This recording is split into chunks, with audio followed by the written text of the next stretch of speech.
अस्सलाम वालेकुम जी, rise and lead 360 के साथ मैं हसीब खान आपकी खिदमत में हाजिर हूं। हमें पहनने का, लिबास पहनने का बहुत शौक होता है और हर इंसान जब भी कोई नया कपड़ा पहनता है तो उसको लगता है कि अरे यार मैं कितना अच्छा लग रहा हूँ। और मैंने एक यूट्यूब पे एक रील देख रहा था, तो उन्होंने एक साहब का इंटरव्यू था, तो उन्होंने कहा कि नए कपड़े जो हैं वो एनर्जी भी नहीं देते हैं। आप कभी किसी से मिलने जा रहे हो तो आपको ये ज़रूर लगना चाहिए कि कोई नए कपड़े पहन के जाए, ताकि वो नई एनर्जी के साथ आप उस इंसान को मिलें तो आपके सारे काम बेहतर हो सकते हैं। ये जो फैशन इंडस्ट्री है, फैशन इंडस्ट्री का एक अपना मंत्रा है और वो अपने मंत्रे से लोगों को खूबसूरत दिखाने की कोशिश करते हैं। मेरी आज की मेहमान शख्सियत भी एक ऐसी शख्सियत है जो कि लोगों में खैर बांट रही हैं, उनको अच्छे पहनावे देकर। उनके लिए जिंदगी में सबसे इंपॉर्टेंट यह है कि हम लोगों में खैर कैसे बांटते हैं, और लोगों में खैर बांटने का सबसे बड़ा कमाल क्या है कि आप लोगों के चेहरों पे मुस्कुराहट बिखेरते हैं।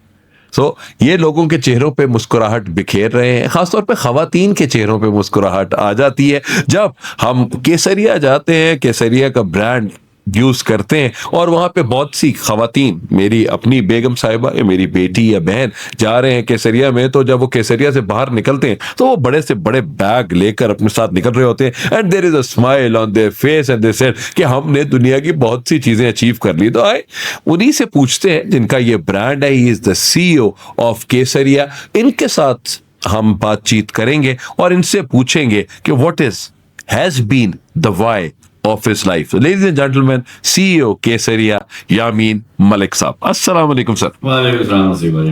कैसे हैं सर? अल्हम्दुलिल्लाह। मैंने स्टार्ट किया कि आप लोगों को एक इमेजिनेशन से देखते हैं कि इसके ऊपर ये चीज सेट लगेगी, ये कपड़े सही लगा, क्या ठीक है सर, ऐसा ही होता है? हाँ जी, देखिए।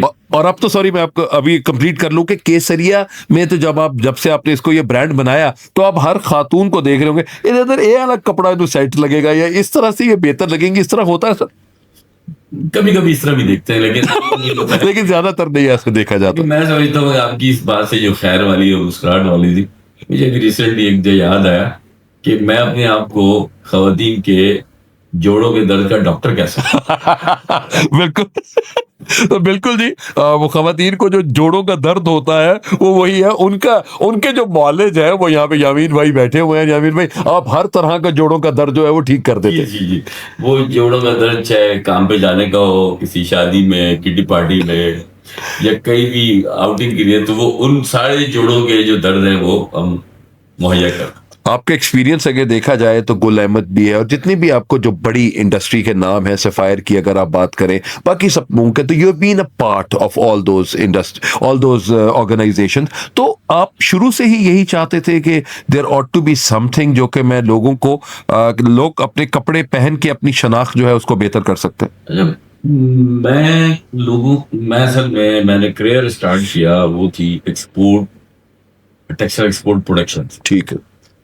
तो अर्ली जो 6-7 ईयर मैंने उनके साथ काम किया, लेकिन एक जो मेरी जो आदत या मेरी ख्वाहिश के मुताबिक वहाँ पे जो जितने भी लोग मेरे इर्द गिर्द थे, उनका वो जो बातचीत का अंदाज या वो बातचीत के अवामिल जैसे नहीं होते थे कि मैं उनसे कोई सही वाली गपशप, जो दिली गपशप होती है, या वो गपशप जो सोच को थोड़ा सा बढ़ा सके, वो फुकदार होता है, क्योंकि वो इंडस्ट्री प्रोडक्शन इंडस्ट्री होती है।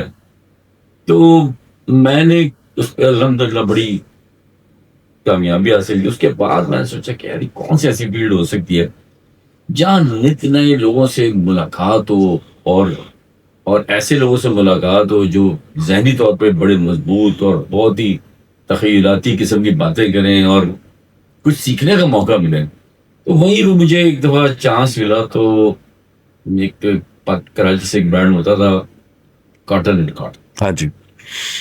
उनके ओनर आलम नजीउल्लाह साहब से मुलाकात हुई, फिर मुझे कुछ समझ आया कि अच्छा यार यहाँ से मैं कुछ कर सकता। मैंने उनके साथ काम किया, वहाँ पता चला कि रिटेल मुझे सूट करता है।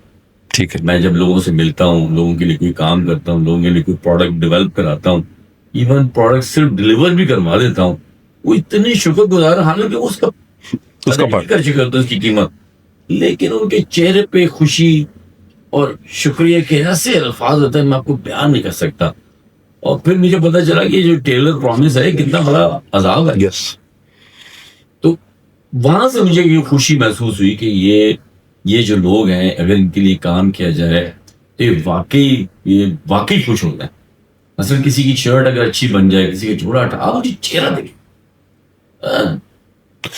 जाता है। मैं ना सर जमीन भाई एक जगह पे, मैं आज से कोई 30 साल पहले की बात करूं, मेरी अम्मा एक टेलर के पास गई हैं, वहाँ पे अम्मा अपने कपड़ों को वहाँ पे बता रही थी कि ये करना है। एक खातून आई, थोड़ी सी फरबा थी अपने वजन के, अब तो वो माधुरी दीक्षित का एक वो लेकर आई एक तस्वीर कि मुझे इन जैसे कपड़ों में आना है। तो हम छोटे होते थे सर, मैंने ऐसे देखा है एंड आई स्टार्टेड लाफिंग। तो वो मेरे लिए, मेरी अम्मा ने मुझे उनको कहा भी कि इंसान बनो तुम, लेकिन अल्टीमेटली मुझे ये लगता है कि हम सारी दुनिया खूबसूरत बनने की कोशिश होती है और वो कहते हैं कि हमें हर तरह का कपड़ा हमें अच्छा लगेगा। क्या ये नहीं होता सर? ऐसा नहीं है? और कुछ हम जो हमारे जैसे को मोटे लोग होते हैं उनके लिए भी कुछ कपड़ों का डिजाइन किया जाता है या नहीं? जी जी बिल्कुल बिल्कुल। देखिए जो फैशन होता है ना, फैशन इस सारी चीजों से बाहर निकल के सोचता है। ठीक।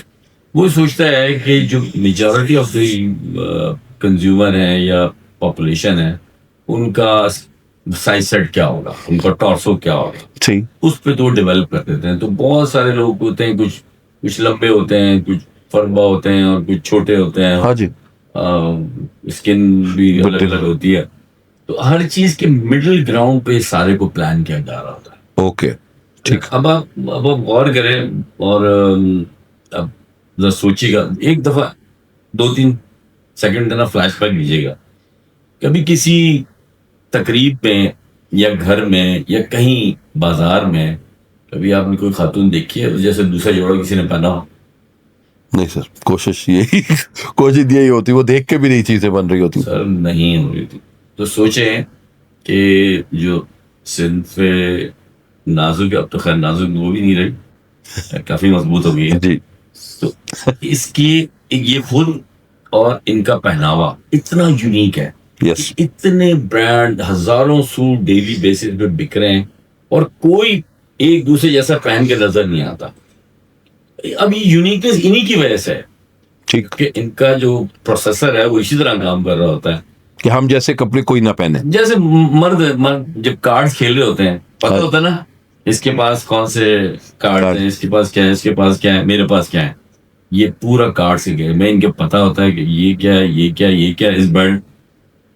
और मेरी जो खवातीन है उनका एक और बड़ा मजेदार काम है कि अगर उसने विंडो में या स्क्रॉल करते हुए सूट देख लिया ना, हाँ जी, अब उसके लिए पुराना हो गया। ओ, उसने देख लिया, उसके लिए न्यूनेस या क्रिएटिविटी ना हर वक्त चेंजिंग चाहिए। अल्लाह ताला ने कोई ऐसा इसका निजाम रखा हुआ है। तो अब आप आइंदा भी गौर कीजिएगा कि आपको कभी भी ऐसा नहीं मिलेगा। अगर जिस दिन मिल गया ना कि एक ही तकरीब में वो डिलिबरेट पहना वो अलग है, लेकिन वैसे नहीं, कोशिश में मतलब वैसे नहीं कर सकते। अगर सर हो गया ना, मैं समझता हूँ एक उनमें से एक तो फौत हो जाएगा देख हाँ कि जी कि मेरी सोच जो है वो किसी और ने उस सोच के साथ ये सब कुछ बना लिया। हाँ। केसरिया का कॉन्सेप्ट कैसे आया, नाम कैसे ज़हन में आया? ये तो मैंने तो अभी रिसेंटली इनको ज्वाइन किया, रिस्ट्रक्चरिंग के इनका फेज था उसकी वजह से। अदरवाइज तो 17 साल पहले नहीं वो तो चल रहे हैं, लेकिन आपके साथ इनमें साथ आया कि वाई टू ज्वाइन, मतलब उनको कैसे ज्वाइन किया, कि आपको कैसे ख्याल आया कि यार इनके साथ ही हमें आना चाहिए, उनके साथ ही काम करना चाहिए? मैंने एज एडवाइजर इनको ज्वाइन किया, क्योंकि होता ही है कि जब ब्रांड की एम्प्लॉयमेंट या ब्रांड थोड़ा सा जब ओल्ड एज में आने लगता है तो उसे कुछ न्यू कॉन्सेप्ट और न्यू कस्टमर लाने की जरूरत पड़ती है। ठीक। वो ये होता है कि जो कस्टमर लाइफ साइकिल है ना वो 20 साल का है। या तो 20 साल शुरू में वो बहुत एक्साइटेड होता है या 20वें साल के आखिर तक वो अपनी लाइफ से या किसी भी चीज से उसकी लॉयल्टी का, तो लाइफ साइकिल हमारा 20 साल का होता है। तो केसरिया के 17 साल हो गए थे। ठीक। तो आखिरी 3 साल चल रहे थे। तो उन्होंने कहा चेंज मैनेजमेंट और हम जो न्यू कॉन्सेप्ट है या जो न्यू कस्टमर आ गए उसके साथ रिकनेक्ट कैसे बनाए। तो उसके लिए फिर एक बुजुर्ग लिया है मेरी सूरत में। तो मैं कोशिश कर रहा हूँ कि अपने इर्द गिर्द नौजवान लड़के और लड़कियां जमा करूं और उन्हें आइंदा आने वाले जो तकाजे हैं उनके मुताबिक उनको गाइड कर सकूं। मैं ना सर हर एक को बार बार ये बात कहता हूँ कि पिछली सदी का इंसान है और पिछली सदी में आपकी कुछ ट्रेडिशन वैल्यूज़ ज़्यादा थी और अब आकर ये कंसिडरेशंस आ रही होती हैं कि हमें बहुत से ब्रांड्स के साथ ऐसे करना पड़ता है कि अगर आपने कुर्ता लिया है तो कुर्ते के पैसे आपने अलग देने हैं, उसके बाद अगर आपने स्टोल है उसके पैसे अलग देने हैं, बाकी चीज़ें अलग है। तो आप इकट्ठे इन टोटल चीज़ों को नहीं कर रहे, लेकिन जो जो जिसको जिस तरह की चीज़ पसंद आती है उसी के माइंडसेट के मुताबिक आपने चीजें बनानी शुरू करी। ये ठीक है सर ट्रेंड? कुछ लोगों के लिए ठीक है, लेकिन इसकी वजह से जो आजकल एक बहुत बड़ा पूरी दुनिया में चैलेंज आया है सस्टेनेबिलिटी का, हाँ जी। तो उसको तो ये हर्ट करता है, उसको ये पूरा नहीं करता। लेकिन अगर वैसे देखें तो ये ज्यादा सूटेबल ऑप्शन नहीं आता, क्योंकि उसके बाद खातून जो है ना और मसरूफ हो जाती है ढूंढने में कि अब उसकी अटैचमेंट हाँ। मैं फर्दर और क्या करूं, तो वहीं से फिर जोड़ों का दर्द भी शुरू हो जाता है। और वो टर्न की बेसिस सर, एक नॉर्मली हम ये आर्किटेक्चर में ये होता था कि जी आपने टर्न की बेसिस के ऊपर आपने घर बना के दे दिया, तो वो आपने एक ही है कि आपको एक ही जगह पे वो सब कुछ मिल जाता है, तो आई थिंक वो बेहतर हो सकता है। उसमें ये हुआ कि पहले यही खवातीन अपने लिबास बनाने में अपने जहन के मुताबिक और कीवर्ड के मुताबिक काम कर लेते थे। लेकिन फिर क्या हुआ कि स्किल्ड और पढ़े लिखे लोग या ट्रेंड लोग आने शुरू हुए, उन्होंने इनके लिए आसानी की। वरना पहले शायद ये बड़ा मुश्किल काम होता था लोगों के लिए, शादी ब्याह आ जाए तो साल 2-2 साल पहले ये इनको बनाना शुरू करना पड़ता था।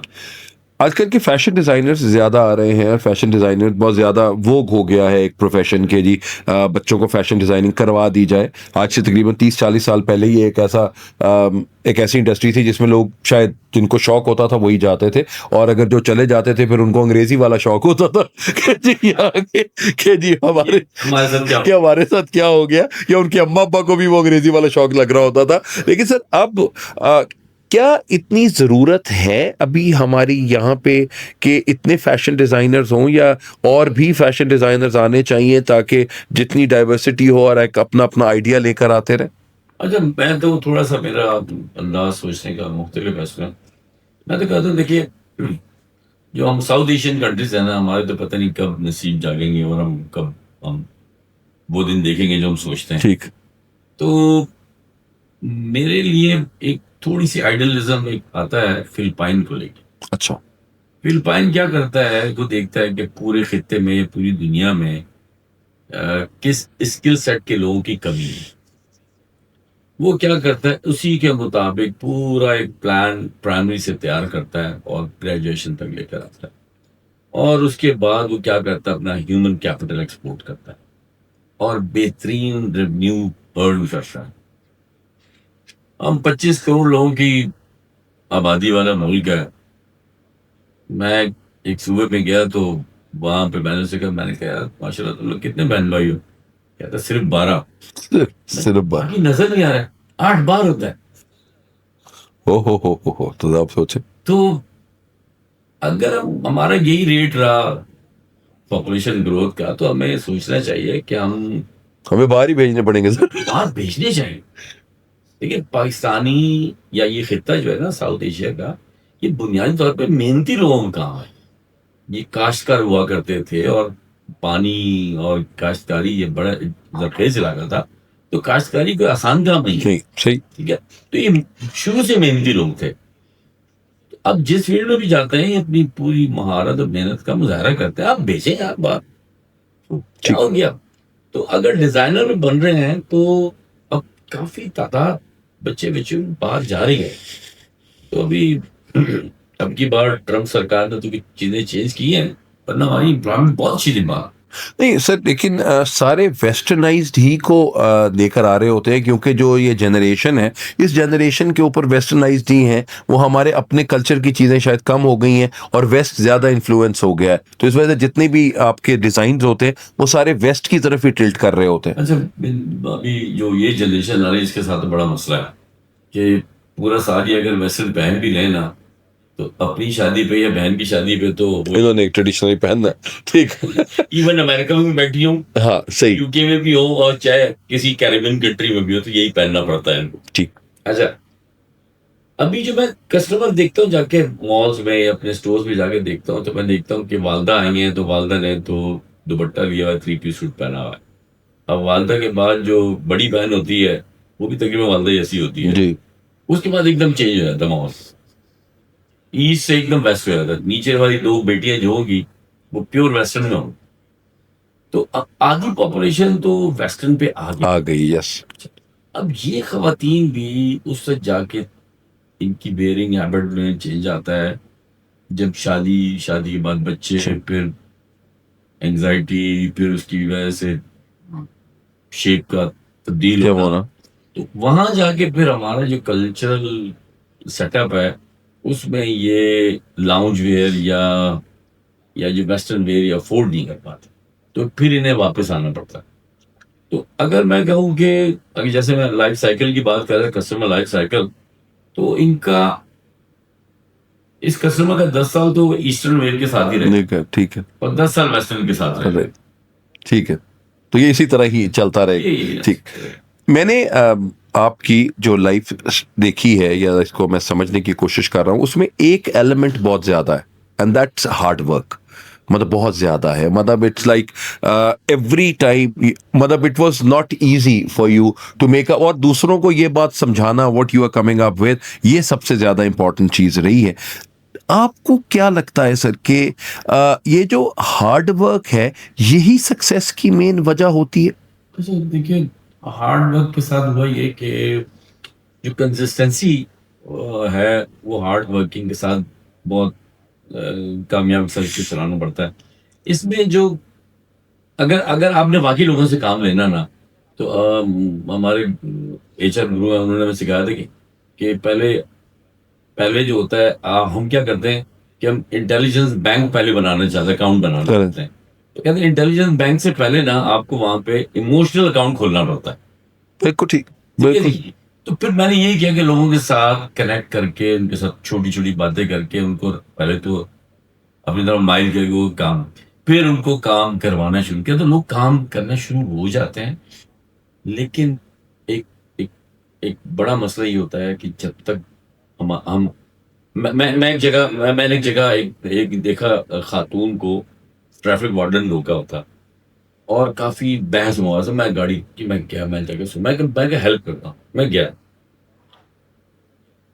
वार्डन ने उनकी ट्रैफिक वायलेशन पे उनको रोका हुआ। ठीक। अब वो वहां खड़े होकर कह रहे थे उनको, ये देखो ये भी जा रहा है, ये भी रेड लाइट पे तोड़ के गया है, ये भी, इसको क्यों नहीं रोक रहे? तो मैंने कहा बेटा, आपसे तो आप ही की बात होगी ना। बिल्कुल सही। ठीक है। तो हम क्या करते हैं कि लोग कहते हैं कि जिस तरह आप हमसे काम करवा रहे हैं, वो देखो असीम तक करदा नहीं, लोग देखो दिन ब दिन मोटा होना जा रहे हैं, बिल्कुल ठीक। तो मैं काम करके मारता जा रहे हैं। तो ये छुड़वानी पड़ती है मुझे। मैं कहते हैं कि मैं तुमसे बात कर रहा हूँ ना, तो तुम मैं सिर्फ तुम्हारी, ठीक है, हमारी कोई ब्रांच नहीं होती कि मैं किसी ब्रांच के साथ बात नहीं कर रहा, लेकिन मैं कम से कम इसी तरह ही लेके चल रहा होता हूँ। सर, इंटरनेशनली कौन सा ऐसा फैशन डिजाइनर है जो आपको बहुत ज्यादा इंस्पायर करता है या करती है? करता है, लेबनीज है अली साहब। मैंने देखा कि वो ना उसने अपना कल्चर छोड़ा है, और जो भी उनका बैकग्राउंड है, ना उन्होंने अपनी इंडिजिनस साइड को ब्रेक किया है, लेकिन उसी को मिक्सचर बना के वो इंटरनेशनली एक्सेलेंट। बहुत बहुत मजेदार प्रोडक्ट बनाता है। तो वो मुझे बहुत पसंद। तो इस तरह के हमारे यहाँ पे भी होने चाहिए कि हमारे कल्चर, क्योंकि हमारा कल्चर का प्रॉब्लम यह है कि सर वो इंडियनाइज ज्यादा हो जाता है। अब इंडिया के कल्चर्स के साथ भी इंडिया के डिजाइनर्स हैं, जब बहुत सी जगह पे आते हैं, आप दुबई जाते हैं तो उनके भी वो डिजाइनर्स की बहुत सी चीजें लेकर आ रहे होते हैं। लेकिन अगर हम ये लेबनीज कल्चर के साथ अगर इस तरह की कोई चीज, या पाकिस्तानी कल्चर को अगर हम ज्यादा बेहतर हम इनको बना सकें। देखिए सर, ये जो लकीरें हैं ना, ये तो बहुत बाद में खींची है। हाँ जी, सही सही, ठीक। तो स्टेपल तो हमारा सेम है। सेम, जी बिल्कुल सही। तो कहता है लॉर्ड का बंदा अपनों की तरफ ही जाता है। सही। ठीक है, वो तो देखिए हमारे साथ उनका ये मुकालमा चलता रहेगा, वो चाहे लकीरों पे हो, सरहदों पे हो, हवाओं में हो, हाँ बिल्कुल, मैदानों में हो, ठीक। चलता रहेगा। लेकिन वहां पे बड़े, मैं जा चुका हूँ, कई दफा जा चुका हूँ, बड़े टैलेंटेड लोग हैं, सारा कुछ है। लेकिन मैं उनको इस निगाह से नहीं देखता कि ये कि एक the other side of the country हमारी, या एक सरहद के उस पार के लोग हैं, लेकिन बड़े टैलेंटेड लोग हैं। मसला ये है कि हम मेहनती होने के साथ साथ हम तरक्की की वो राहें नहीं ढूंढते जो दूसरे मुल्क या जो तरक्की याफ्ता मुल्क है उनके है। ठीक। हमारी तरबियत हमें बचपन से पता है, हमारी अखलाकियात में हर चीज का हमें पता है। बताएं हमारी माँ क्या हमें नहीं सिखाती बचपन से कि अखलाकियात में से क्या क्या है। बिल्कुल। बड़े होते क्या होता है कि हम उस मुआशरे का हिस्सा बन जाते हैं जो बिल्कुल मुख्तलिफ डगर पे चल रहा होता है। क्या बेड़ चाल अच्छा भी इंसान में तो है, अब क्या करें। तो ईस्टर्न साइड और वेस्टर्न साइड का जो मिजाज है वो अभी चल रहा है। मैं एक इसी तरह के ब्रांड की मैंने कुछ अर्से तक एडवाइजर रोल में भी साथ रहा हूँ। एक खातून ने इंजीनियरिंग की हुई है एरोफिजिक्स में, एक ने की हुई है कुछ मेटलर्जी में, कुछ ऐसे मुझे याद नहीं पड़ता, लेकिन सोचा कि कैसा out of the box experience ही रहा है। तो मैंने कहा यार भाई फैशन, मैंने कहा ये तो मैं मान सकता हूँ कि जो एरो टूरिज्म हो रहा है उसकी भी फैशन डिजाइन होना शुरू हो गया जी। जो ये कर रहा है अंडर आर्मर कर रहा है, लेकिन आप लोग इस तरफ कहाँ गए। तो उस खातून ने मुझे जो बात बताई वो मुझे वाकई लगा कि ये बात लोगों में उनकी उनकी खानदान में जो एक उनका जो डीएनए हजारों साल से डेवलप हुई उसकी वजह से। तो उन दोनों खवातीन का कहना ये था कि हम पाकिस्तान से जो पाकिस्तान का इंडिजिनस क्राफ्ट है उसको डेवलप करके वेस्टर्न वर्ल्ड में बेचना चाहते हैं। ओह ठीक। और we are trying to make revenue in other than बाकी। ठीक ठीक ठीक। मुझे ये बताएं कि अभी तो बिजनेसेस वाली बात बहुत हो गई, अब let's come to your relax side के दोस्त। सर कितने पुराने आपके साथ अभी तक चल रहे हैं? 4-5 चड्डी फ्रेंड तो अभी तक हैं और वो लुढ़क गए। अल्लाह खैर सर वो तो लेकिन ये है कि उनके साथ जो दोस्ती का जो कॉन्सेप्ट है, एक्वेंटेंस बहुत लोग होते हैं, लेकिन जो चड्डी फ्रेंड्स होते हैं वो कितने कितने 3 है सर जो अभी तक कनेक्शन में, जब भी कभी साल 6 महीने के साथ बैठते हैं गपशप नहीं होती सर, सिर्फ हल्का हल्का सेक आ रहा होता है और वो बैठा होता है, मैं ही बैठा होता हूँ। कराची जब जाता हूँ तो समंदर किनारे चले जाते हैं, लहरों से बातें करते रहते हैं, चाय की चुस्की पीते रहते हैं और 1.5 घंटा 2 घंटा रिलैक्स कर सिर्फ कंपनी एंजॉय करते हैं सर। यस। उससे बकवास नहीं करते।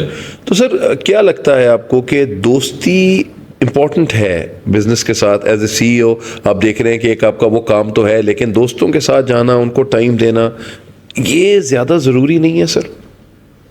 सर देखिए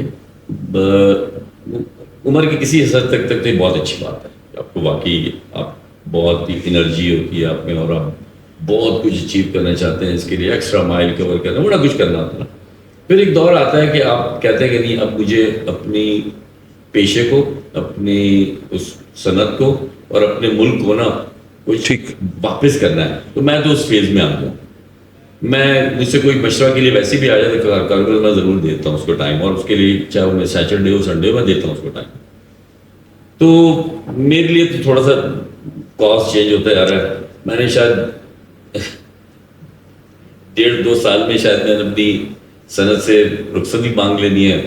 1-2 NGO हैं जिनके साथ मैं बातचीत में आ भी गया हूँ। ठीक है। तो मैं तो अपने रब को राजी करने में और मखलूक के लिए कोई आसानियां पैदा करने के लिए कोशिश में लग जाऊँ। लेकिन सर जो अपने लिए जो आसानियां पैदा कर रहे होते हैं सर, तो ये जो मोहब्बत और प्यार होता है ये अपने लिए आसानियां ही होती हैं। तो आपने कभी ये एक्सपीरियंस किया सर, मोहब्बत, प्यार, इश्क? सर इश्क तो कोई 10-12 मरतबा हुआ। ठीक है सर, सच्चा प्यार नहीं मिल सकता।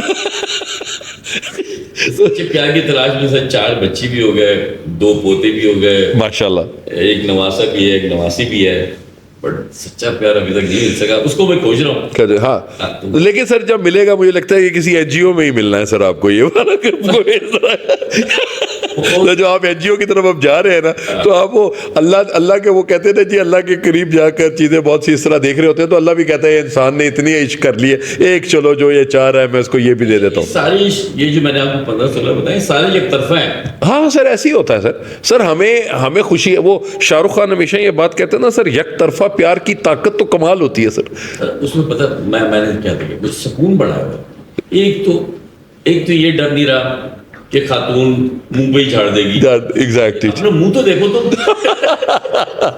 तुम ऐसे जुलत कैसे कर सकते हो? तो मैंने कहा यार, इससे जो है ना डांट खाने के बजाय ना, इससे वैसे ही प्यार कर लेते हैं। नहीं, बड़ी अच्छी बात सर, बहुत अच्छी।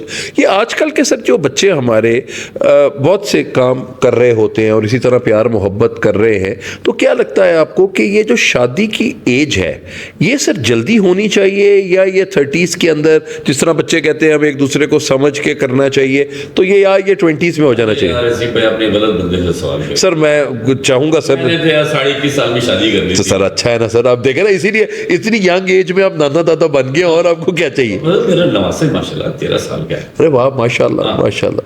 देखिए, तो यू बिलीव इन दिस कि 21 साल में या 22 साल में शादी हो जानी चाहिए? इंटरव्यू में की था तो मेरे वालिद ने कहा कि यार ये प्लान करें। मैं सबसे भाइयों में सबसे छोटा था, तो उनका ख्याल नहीं था कि हमारी जिम्मेदारी हमें से जांच कराएं। तो मुझे क्या लगे, मैंने कहा यार अभी तो कुछ भी कहते हैं, तुझे जेब खर्च मिलता है? मैंने कहा हाँ, तो भी दे देंगे हम। अब मेरा वहां पे शैतानी ज़हन चल गया। मैंने कहा एक पॉकेट मनी मिल रही थी, ओके 2 मिलेंगी, उससे ही मैं ले लूंगा। तो देखा जी ठीक है। तो फिर मैंने एक और अब्बा के सामने सवाल डाला। मैंने कहा अब्बा वो करियर, आप यकीन माने मजाक नहीं कर रहा, ऐसे ही कहा था, 150 रुपए का करियर मिलता है, नया ले ले यार। मैं कहा अब्बा वो नहीं, मैं कह रहा था वो जो इंग्लिश वाले करियर होता है यार, वो होता रहेगा यार, उसने अपने टाइम से होना है। पर अगर शादी कर लेगा तो अपनी जिंदगी में भागते दौड़ते अपने बच्चों की शादियां खुशियां देख सकेगा। एग्जैक्टली सही। और जैसे जैसे मेरे बड़े भाई ने वाले वैसे इवेंट्स मेरे सामने रहे। एक्सीलेंट, सही। मैंने अपनी बड़ी बेटी की शादी में 4 दिन की छुट्टी ली थी। सही। मेरे बड़े बेटे ने, जो उससे छोटा था, सारे जमा उसने किए थे। Excellent. मैं तो वहाँ चौधरी बन के जाके बैठ गया। नहीं, बहुत अच्छा सर। तो इसका मतलब है सर कि ये आज मुझे ये लग रहा था सर कि हम ना रिवर्ट कर रहे हैं बैक टू दो ट्रेडिशंस। हमारे टाइम पे मोस्ट ऑफ द टाइम ये हुआ कि नहीं कुछ बन जाए तो ये शादी करनी चाहिए, लेकिन आजकल का ट्रेंड भी यही है कि आपको जितनी ज़्यादा अट्रैक्शंस और डेकोरेशंस आपके लिए यहाँ पे चल रही होती हैं, उससे बहुत बेहतर है कि सर हस्बैंड और वाइफ मिलकर उन तमाम का मुकाबला करें और अपनी ज़िंदगी को बेहतर चलाएं। यार ये जो अभी जो जनरेशन चल रही है, इसके के जो मैंने अभी तक जो सबसे बड़ा मसला देखा ना, ये वो कल्चर का इनके साथ बड़ा प्रॉब्लम आ गया जी कि इनके तजर्बे कम है और इनकी मालूमात ज़्यादा है। Sir excellent, very nice. तो अब तजर्बा जो है वो मालूमात से तो नहीं आ सकता, तो टाइम से ही आना है। जब तक आप उससे गुजरेंगे नहीं, आपको समझ ही नहीं आएगी।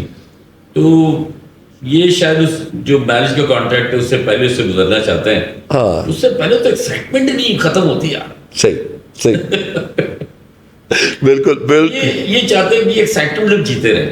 हाँ तो बड़ा थोड़ी देर का एक्साइटमेंट, उसके बाद तो फिर लग पता जाएगा। हाँ, तो वाकई लग पता जाता है सर। अच्छा सर, काश कभी कहा जिंदगी में या करने या कभी कहना चाहिए? नहीं सर, अल्हम्दुलिल्लाह sir. Very nice sir. Sir मैं अल्लाह का नाम शुक्र अदा करता हूँ, मैं अपने ख़ानदान में, अपने मुल्क में, अपने शहर में, मैं कहता हूँ मैं दुनिया का ना खुशकिस्मत तरीन इंसान। माशाल्लाह, वेरी नाइस। हाँ, ये ज़रूर हुआ कि अगर कुछ आज चाहा तो वो साल बाद हो गया। हाँ सही, 2 साल बाद हो गया, लेकिन मैंने अपनी दुआएं याद रखी हुई। एक्सेलेंट। मेरी जो दुआएं मांगी थी अल्लाह ने एक के बाद, टाइम फ्रेम का मुझे कोई प्रॉब्लम नहीं है सर। वो कहते हैं ना अर्जियां भेजते रहे, किसी ना किसी टाइम पे तो पूरी हो ही जाएगी। माने मुझे अपने बचपन की दुआएं याद हैं जो अल्लाह ताला मेरे सामने लाते हैं। वाह। यार ये तो मैंने उससे दुआ मांगी थी, अच्छा इसका ये टाइम था, काश नहीं गा सर।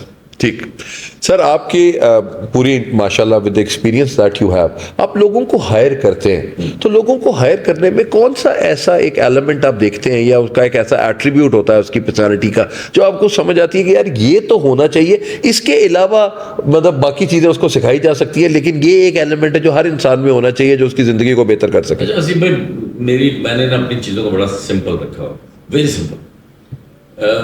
उनका जो भी प्रोफाइल या सीवी आते मैं एक नजर उसको देख लेता हूँ, ठीक, लेकिन मैं बिल्कुल गैर रिवायती सवालात करता हूँ। हाँ जी, सही। मसलन अच्छा यार, आपकी वालिद से किसी मौजू पे अगर आपकी बातचीत हो या होती है, वालिदा से होती है, तो वो किस तरह रिएक्ट करते हैं और आप कैसे जवाब देते हैं, या आप उनसे किस तरह सीखते हैं, क्या करते हैं। अच्छा ये हो गया, पढ़ाई के लिए आपने खुद कोशिश क्या की, माँ बाप ने कितना पुश किया, आपने कैसे पसंद किया, क्या यही पढ़ना चाहती है, कुछ और पढ़ना चाहती थी, या कुछ और करना चाहते थे आप, क्या हुआ लाइफ में, क्या बना, भाई ने कितना इन्फ्लुएंस किया, आपने भाई की कितनी मानी। तो मैं उनके जो शख्सियत के वो आंसर जो HR या टेक्निकल लोग जो होते हैं नहीं निकाल पाते, मैं वो निकाल लेता हूँ। तो मैं बच्चे या बच्चियों से जब भी ये इंटरव्यू का प्रोसेस होता है, मैं अगर बैठता हूँ तो मैं उनके साथ बिल्कुल गैर रिवायती सवालात करता हूँ, उनको चाय पानी या ड्रिंक पूछता हूँ, पिलाता हूँ। ठीक, ऐसा नहीं करता कि सिर्फ पूछने के आते हैं, पिलाता हूँ, मतलब अगर रिलैक्स हो जाए, यार ये तो नौकरी पता नहीं है भी या नहीं तुम्हारी, ठीक। गपशप तो सही मारते हैं हम।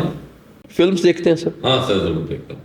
और सर कौन सी हमारी बॉलीवुड की फिल्म्स हैं, लॉलीवुड की है या हॉलीवुड है सर? कुछ फिल्में तो ऐसी हैं जिनके जॉनर मैं नहीं बता सकता आपको। वो मैं भी नहीं बताऊंगा मैं भी नहीं पूछूंगा सर ना मैं बताऊंगा ना मैं पूछूंगा सर, दैट्स ओके। अच्छा, मैं ये जो हॉरर मूवीज हैं मैं इनको नहीं देखता। बिल्कुल सही। नहीं कि मैं डरता हूँ उनसे, मैं कहता हूँ यार मैं पैसे भी दूं और डरूं भी इनसे। ठीक, ये कैसे बात होगी? ठीक। कोई अगर कोई मजेदार फिल्म हो तो रोमांटिक कॉमेडीज देखते हैं? रोमांस? नो सर, कॉमेडी को मैं अलग देखता हूँ, रोमांस अलग देखते हैं। रोमांस अलग। ठीक, मतलब रोमांस में कॉमेडी आपको पसंद नहीं है? नहीं बिल्कुल नहीं।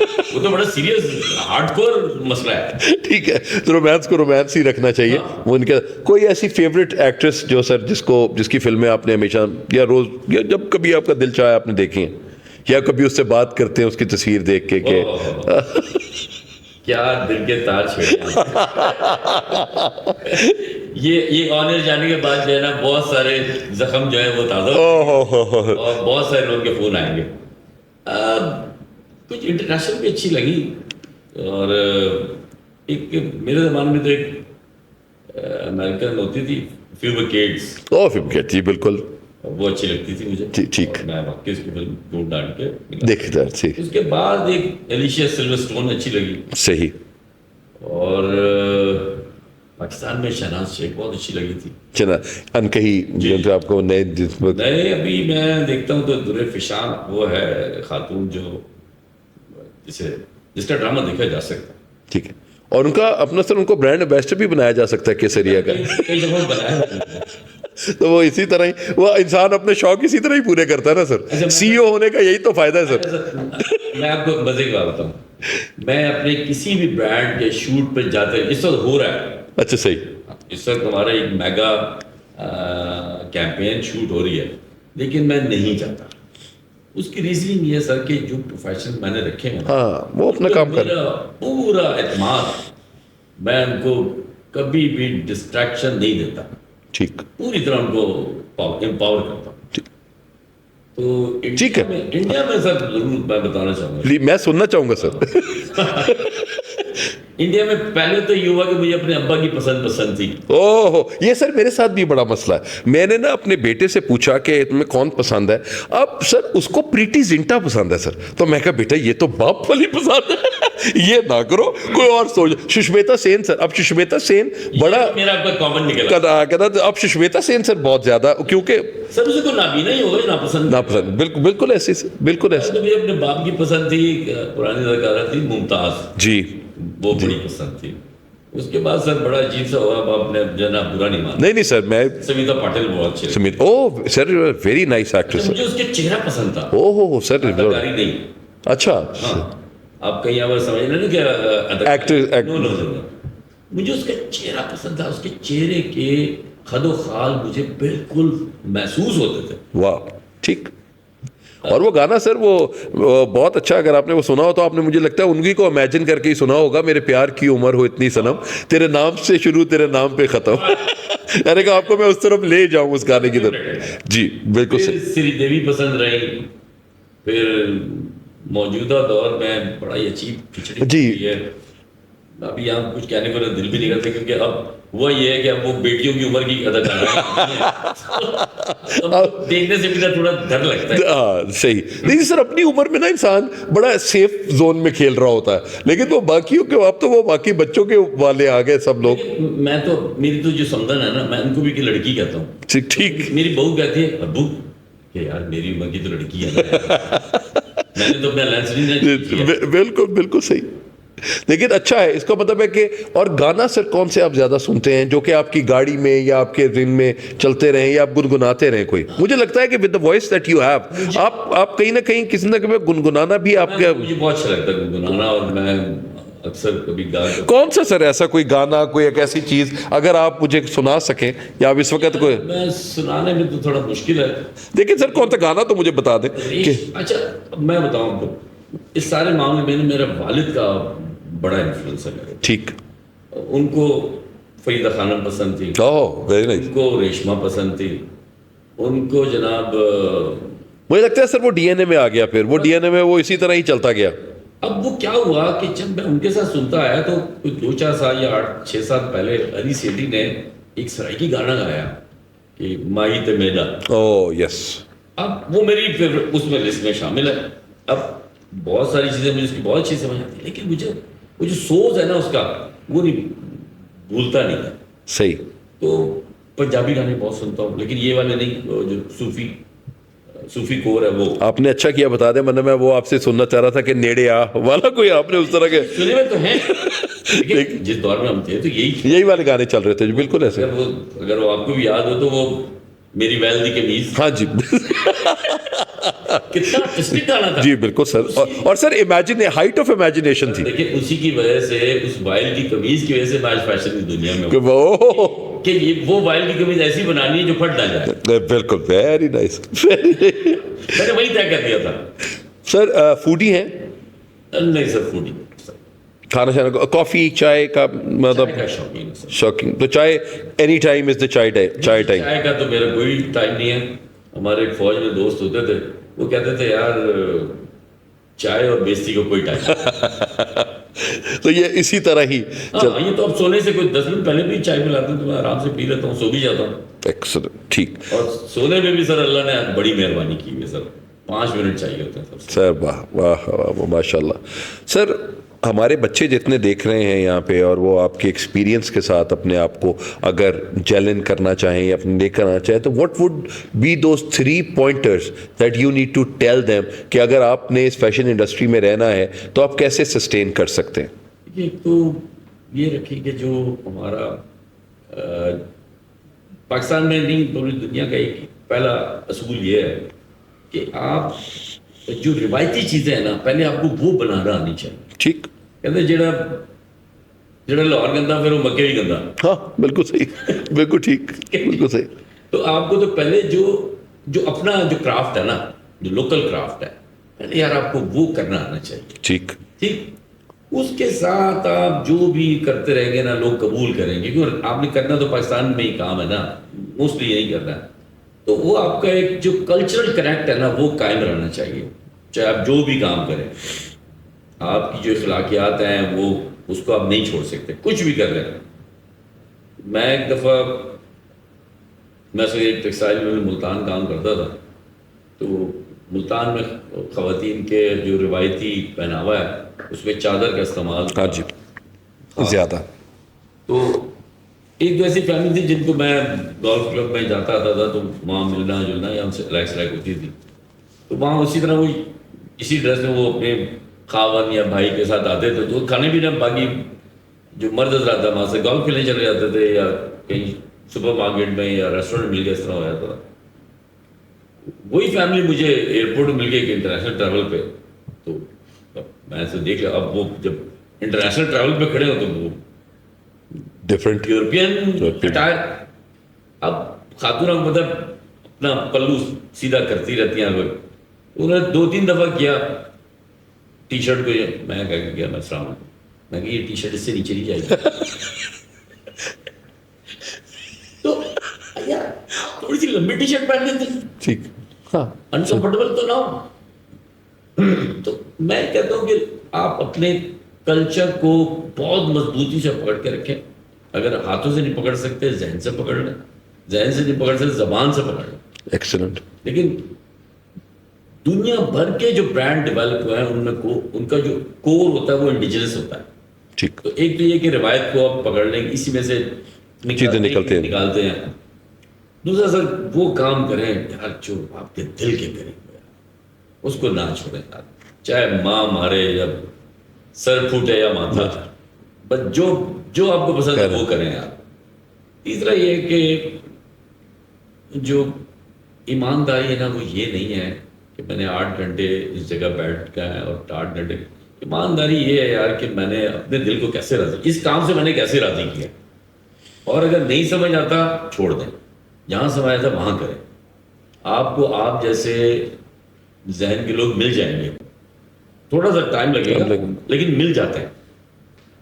अभी जो मुझे सबसे बड़ा क्राइसिस है ना नसीब भाई, वो ये है कि